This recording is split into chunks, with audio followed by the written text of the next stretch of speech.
20 अगस्त को सुबह 10:01 AM पे ही आपको बता दें भैया 6,000 रुपए बन गए। घर लेके आ गया हूँ। 42% पैसा बन चुका था। ठीक है, यहाँ पे आप देख सकते हैं मेरा भी आईपीओ लगा था रिगाल का एंड मैंने टेलीग्राम पे अपडेट करके भूल गया था भैया मैं कर रहा हूँ एग्जिट। अब समझते हैं भैया शेयर गिरा क्यों था। तो मेन रीजन जिसकी वजह से रिगाल का शेयर अभी भी गिर रहा है, बल्कि गिरा क्यों था क्या भाई, अभी भी गिर ही रहा है। ठीक है, उसका मेजर रीजन है एक तो ओवर वैल्यूड आईपीओ प्राइसिंग। मैंने क्यों बोला था भाई प्रॉफिट बुक करो, 42% मिल रहा था और जीएमबी पता है कितना था, 30% पे एक्सपेक्टेशन थी लिस्टिंग होने की। ठीक है, वहां से भी पहली बार तो खुला ही वो ऊपर 39% पे खुला, 9% वैसे बढ़ गया था, उसके बाद भी और ऊपर को वो निकल गया और टोटल 12% का प्रीमियम मिल रहा था और ऑब्वियसली वहां पे प्रॉफिट बुक करना सेंस बनाता था।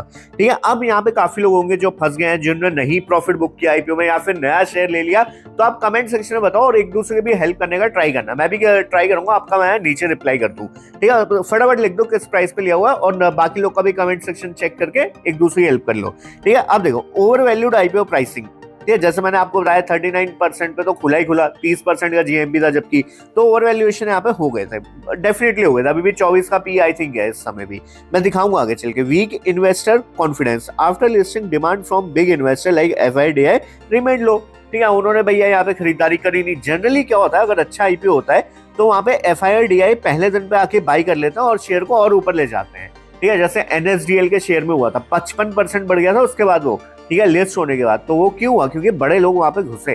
ठीक है, एफआईडीआई भी घुसे थे वहां पे, इसलिए भागा था वो शेयर। ठीक है, उसका profit booking, early investor who got allotment booked quick profit. ठीक है, क्रिएटिंग सेलिंग प्रेशर। ठीक है, मैंने भी पर्सनली क्विक प्रॉफिट बुक किया था क्योंकि भाई 42% मिल रहा था यार, कुछ छोटा अमाउंट है क्या। 6,000 रुपया सूखा सूखा हाथ में आ रहा है बिना कुछ करे, तो क्यों नहीं लेकर आऊंगा मैं। या तो बस यही रीजन था जिसकी वजह से मैं लेकर आ गया था। ठीक है, उसके बाद market sentiment, overall market volatility also impact newly. बिल्कुल भैया, यहाँ पे मार्केट आप देख ही रहे हैं लगातार नीचे जा रही है। आज भी शायद 200 पॉइंट गिर गई है गणेश चतुर्थी से पहले ही। थोड़ा सा यहाँ पे जो चीजें इस तरह से, माहौल ही इस तरह से नेगेटिव हुआ पड़ा है कि शेयर भी यहाँ पे गिरता हुआ हमें देखने को मिल रहा है। उसके बाद लिक्विडिटी इशू, लो ट्रेडिंग वॉल्यूम। ठीक है, थोड़ा सा ट्रेडिंग वॉल्यूम भी कम है उस शेयर में। और दूसरा हाई वर्सेस रियलिटी, मेन तो यही है। ठीक है, मेन आपका यही पॉइंट है। The IPO was hype during subscription but post listing real fundamental came into focus. ठीक है, जब आप आईपीओ ले लेते हैं या फिर जब आप शेयर खरीद लेते हैं तब तो आपको ध्यान नहीं आता भाई शेयर अच्छा है बुरा है।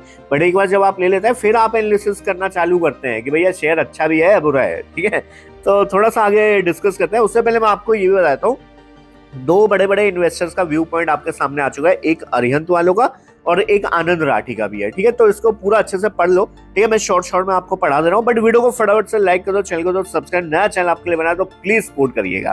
ठीक है, अब देखो, they recommended subscribe for long term.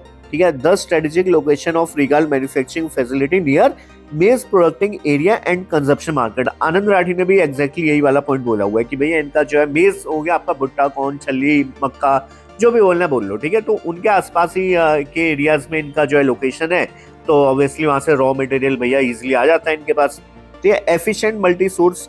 ठीक है, स्ट्रेटजीज वगैरह, इस पॉइंट को आप नेग्लेक्ट भी कर सकते हैं, कोई दिक्कत नहीं है। ठीक है, अब board and diversified product portfolio, ये मैं आगे चल के पढ़ाऊंगा कि इनके क्या क्या प्रोडक्ट्स हैं, कहाँ कहाँ इन लोग डाइवर्सिफाई करके रखे हुए हैं और लॉन्ग टर्म में क्यों ये शेयर अच्छा है वो भी डिस्कस करेंगे। ठीक है, दूसरा यहाँ पे आनंद राठी भैया, वीडियो को लाइक कर देना, चैनल को सब्सक्राइब कर देना। आई नो बार बार बोल रहा हूँ, बुरा लग रहा होगा सुनने, बट हेल्प चाहिए आपकी। ठीक है, प्लीज लाइक तो कर देना, सब्सक्राइब करना करो, लाइक जरूर कर देना। They also advise subscribe for long term. क्यों, एक तो स्ट्रेटेजिक लोकेशन जो मैंने उसमें भी बताया आपको। ठीक है, लोकेशन इनके ऐसे आसपास है जहां से इनका रॉ मटेरियल बहुत इजीली इनको मिल सकता है। ठीक है, दूसरा Vietnam footprint with capacity expansion plan. ठीक है, एक्सपेंशन प्लान भी इनके हैं जो कि इसकी स्केलेबिलिटी को बढ़ाएगा आगे चल के। ठीक है, तो ये मेजर रीजन है जो जिसकी वजह से आनंद राठी और अरिहंत ने बोला है कि हाँ बिंदास लॉन्ग टर्म के लिए रखो, कोई दिक्कत नहीं है। ठीक है, तो जैसे मैं कहता स्टॉक का पी 24 और इंडस्ट्री पी गया भैया 20, और इंडस्ट्री पी भी थोड़ा जो है हाई है मेरे हिसाब से अभी। ठीक है, तो ओवरऑल थोड़ा सा महंगा तो है शेयर। ठीक है, ये एक थोड़ा सा कंसर्न वाला पॉइंट है, तो थोड़ा सा इसको आपको देखना पड़ेगा, है ना। वैल्यूएशन आर स्टिल थोड़ा सा महंगा मेरे हिसाब से तो। ठीक है, आगे आते हैं। अब देखो, सबसे पहले हमारे पास डेटा आ गया, सेल्स का डेटा है हमारे पास मार्च 2020 से लेकर मार्च 2025। ठीक है, साल ऑन साल का है। सेल्स आप देखोगे ऑल टाइम हाई पे चल रही है, नो वरीज। ठीक है, अच्छी कंपनी, देखो कंपनी भी तो छोटी है ना, 1200-1300 करोड़ की कंपनी तो है भाई, इतनी छोटी कंपनी है। अब छोटी कंपनी में भैया होता गया कि अगर सेल्स भी बढ़ती रहेगी ना इनके आने वाले क्वार्टर में, अगर आने वाले 2 क्वार्टर भी अच्छे आ गए, मैं कहता हूँ अच्छे, मैं ये भी नहीं बोल रहा हूँ बहुत ही अच्छे, अच्छे भी आ गए ना, अगर बुरे नहीं आने चाहिए, बट क्योंकि नया शेयर है और अगर बुरे रिजल्ट आ गए तो पिट जाएगा और शेयर, ठीक है। बट अगर अच्छे रिजल्ट भी आ गए ना आने वाले 2 क्वार्टर में, आपका शेयर एटलीस्ट भाई डबल करके तो आपको पैसा दे ही देगा। जनरली जो मैंने देखा है छोटी कंपनीज में जो नया आईपीओ आता है, अगर 2 क्वार्टर अच्छे दे देता है वो, तो वो 3-4 क्वार्टर के अंदर अंदर ही शेयर डबल हो जाता है। मैंने जो पर्सनली एक्सपीरियंस किया 1 साल के अंदर हो जाता है वो डबल, ठीक है। तो बट उसके लिए भैया रिजल्ट्स का आपको वेट करना पड़ेगा एंड फिर उसके हिसाब से आपको स्ट्रेटजीज भी अपनी चेंज करनी पड़ेंगी, ठीक है।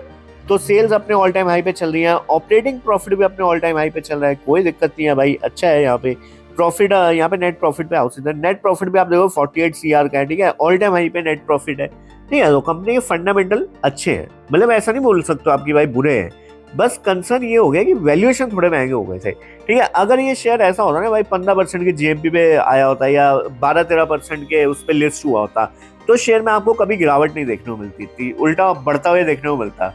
बट क्योंकि ऊपर के लेवल पे इतना ज्यादा खुला, 42% का रिटर्न दे गया, 40% पे ये सबने बुक मार लिया था वहां पे, ठीक है। तो ऑब्वियसली थोड़ा यहाँ पे सेलिंग प्रेशर वैल्यूएशन की वजह से ही आया है। दूसरा यहाँ पे एफआईएस 2% का स्टेक है, प्रमोटर 70% का स्टेक है, डीआईएस का 12.3% का और पब्लिक का 15% का। अब देखना ये है कि आने वाले क्वार्टर में ये चेंज कैसे आते हैं। अगर प्रमोटर निकला होगा वो एक नेगेटिव पॉइंट होगा, अगर एफआई ने होल्डिंग कम की होगी वो एक नेगेटिव पॉइंट होगा, अगर डीआई ने होल्डिंग कम की होगी वो एक नेगेटिव पॉइंट होगा।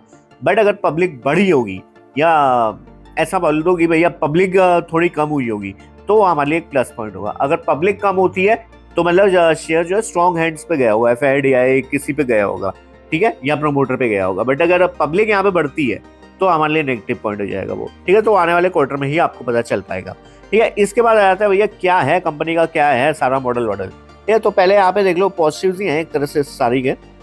देखो पैन इंडिया सेल्स नेटवर्क, ठीक है। ओवरऑल इंडिया पे इनका जो है दबदबा तो नहीं बोलेंगे, बट हाँ इनके चेन सप्लाईज हैं भैया, वहां जाके ताकि सेल कर पाए। अभी साउथ में इतना नहीं है, बट साउथ में एक्सपेंड कर रहे हैं, मैं आगे पढ़ाऊंगा वाला भी आएगा। B2B मॉडल भी है इनका, ठीक है, बिजनेस टू बिजनेस, मतलब ऐसा नहीं कि सर ये कस्टमर्स को ही बेचता है ना, ये डायरेक्ट बिजनेस बड़े बिजनेसेस पे चले जाते हैं और उनको भी माल बेच देते हैं अपना, ठीक है। Sell to industry and wholesalers पे भी इनका माल जाता है, ठीक है, बढ़िया है।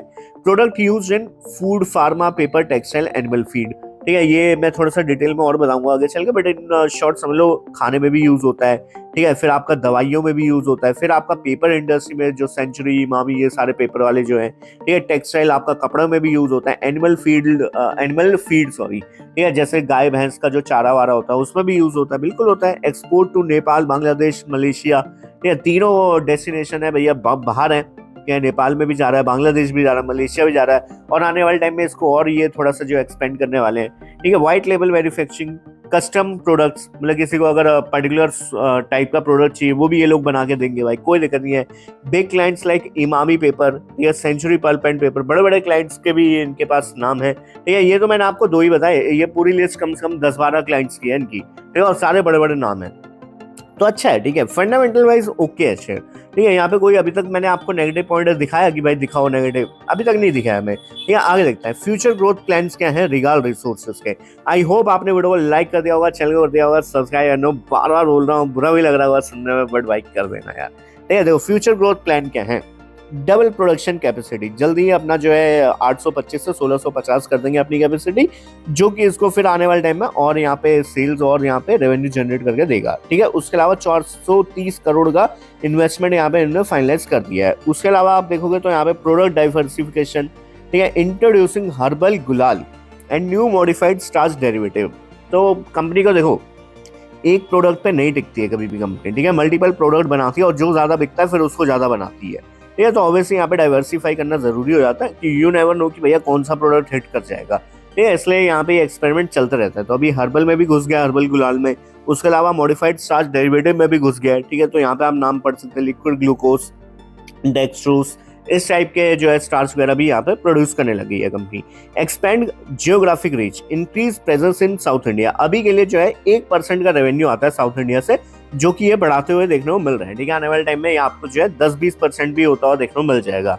और दूसरा boost export to market like Nepal, Bangladesh and Malaysia, ये मैंने अभी पीछे आपको पढ़ा भी दिया है, ठीक है। इसके बाद आ जाते हैं अपना व्हाइट लेबल प्रोडक्शन ग्रोथ, ठीक है, strengthening custom manufacturing of value added product like maize flour, baking powder under clients brand, ठीक है। इसको समझना, ये बहुत इंपॉर्टेंट पॉइंट है, ये आपने बस पढ़ के छोड़ दिया, बट मैं इसको बताता हूँ।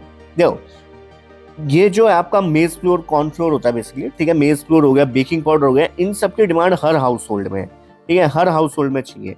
अब ये डायरेक्टली तो नहीं बेच सकता, तो ये होता है बड़े क्लाइंट्स जो है उनके अंडर अपना माल बेचते हैं इनको, और ये अपना लेबल चिपका के हम लोग को बेचते हैं, ठीक है। तो ऑब्वियसली यहाँ पे सेल इन चीज की भी बढ़ेगी आते हुए टाइम में, ठीक है। उसके अलावा एम फॉर इंडस्ट्री रैंकिंग, इसको छोड़ दो, ठीक है, ये पढ़ने की जरूरत नहीं है। उसका आगे आ जाता है, यहाँ पे देखो कंपनी के पास क्या क्या प्रोडक्ट्स है या कंपनी क्या क्या बनाती है, ठीक है, उसको यहाँ पे थोड़ा सा डिटेल में पढ़ते हैं। यहाँ पे देखो सबसे पहले आपके पास स्टार्च एंड मॉडिफाइड स्टार्च। अच्छा एक काम करो, फटाफट जाओ टेलीग्राम पे सर्च करो विजू स्टॉक पॉइंट, फ्री में स्टॉक सा मिलता है जहां पे आप लोग बड़े बैच छाप सकते हैं। तो उस चैनल को तो पहले ज्वाइन कर लेना, लिंक डिस्क्रिप्शन में भी आपको मिल जाएगा, ठीक है। तो यहाँ पे starch and modified starch use in food, paper, textile, adhesive, pharma, ठीक है, मैंने आपको पढ़ा दिया था, गोंद में, फार्मा में, मतलब दवाइयों में, कपड़ों में, पेपर में, फूड में, इन सब में यूज होता है इनका प्रोडक्ट, ठीक है। लिक्विड ग्लूकोज एंड डेक्सट्रोज, ये मैंने अभी बताया था, यहाँ पे ये जो है इस पे भी काम करना चालू कर चुके हैं, जो कि डिमांड कहाँ पे है इसकी, बेवरेजेस, ठीक है, कोल्ड ड्रिंक्स वगैरह जो होती है, बेकरी, ठीक है, पेस्ट्री वेस्ट्री वाली जो बेकरी होती है, ठीक है, उसके अलावा दवाइयाँ, ठीक है, इन सब में जो है यहाँ पे इस चीज की भी डिमांड है। इसके अलावा एक और इनका जो है स्टार्च है, इस ये कहाँ यूज होता है, इन्फेंट फूड, ठीक है, sports nutrition, processed food. Infant food होता है बच्चों का खाना, ठीक है, छोटे बच्चों का जो खाना रहता है, ठीक है। उसके अलावा स्पोर्ट्स वाला जो न्यूट्रिशन रहता है, ठीक है, तो सब जगह यूज है भाई, ऐसी कोई दिक्कत नहीं है। उसके अलावा आ जाओ स्टार्च फॉर पेपर पैकेजिंग, तो ये मैंने आपको बता दिया, पेपर में भी यूज होता है।